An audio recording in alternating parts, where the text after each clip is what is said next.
How to see download history on iPhone App Store. Start by opening the App Store on your iPhone from the home screen. At the top right, tap on your profile picture to open the account view. On the account page, tap on Apps. On this screen, tap on All to view every app you have obtained with this Apple ID in a clear, chronological list.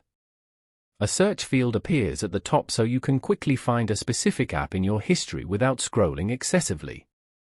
Each entry lists the app icon and name, and shows a cloud download symbol if it is not currently installed on this device. Scroll through the list to review older downloads and confirm previous installations across your account.